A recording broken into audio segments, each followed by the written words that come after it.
عثمان غنی رضی اللہ تعالیٰ عنہ کو اللہ تعالیٰ نے جو صفات سخاوت کا ملکہ عطا فرمایا تھا، حضور کے سارے صحابی سخی تھے، لیکن قربان جاؤں جو سخاوت حضرت عثمان غنی نے کی وہ کسی اور صحابی نے نہیں کی۔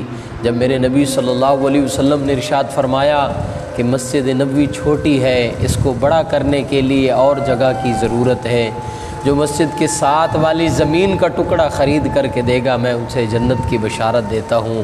حضرت عثمان غنی نے خرید کر کے وہ زمین کا ٹکڑا حضور کو دیا اور جنت کی بشارت لی۔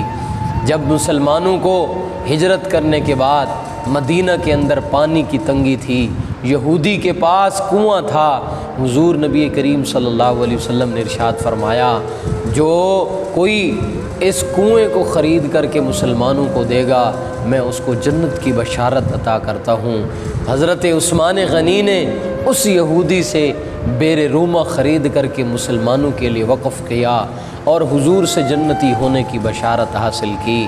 قربان جاؤں حضرت عثمان غنی رضی اللہ تعالیٰ عنہ نے جب حضور صلی اللہ علیہ وسلم نے جنگ غزوہ تبوک کے موقع پر حضور نے ارشاد فرمایا ہمیں جنگ کے لیے مال کی ضرورت ہے، جمع کرواؤ۔ حضرت عثمان غنی نے 100 اونٹ بمائے سامان عطا فرمائے۔ حضور نے پھر اعلان فرمایا، حضرت عثمان نے 200 اونٹ بمائے سامان عطا فرمائے۔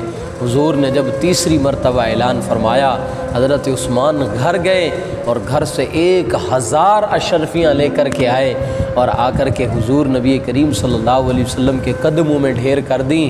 اور قربان جاؤں میرے نبی نے کیا جملہ ارشاد فرمایا، ان لوگوں کے سینوں پر، ان لوگوں کی گردنوں پر تلوار ہے میرے نبی کے اس جملے کی عثمان کی شان میں۔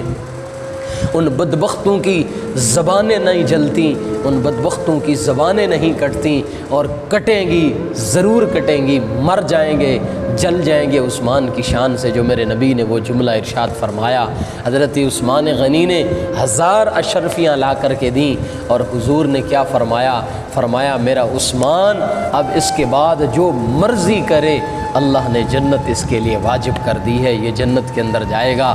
اور قربان جاؤں حضور نے ایک اور جملہ ارشاد فرمایا، میرے نبی نے فرمایا ہر نبی کا ایک رفیق ہوتا ہے، میرا رفیق دنیا میں بھی ہے، میرا رفیق جنت میں بھی ہے۔ دنیا میں میرا رفیق ابو بکر ہے اور جنت میں میرا رفیق عثمان ہے۔ اللہ تعالی ہمیں حضرت عثمان سے سچی محبت نصیب فرمائے۔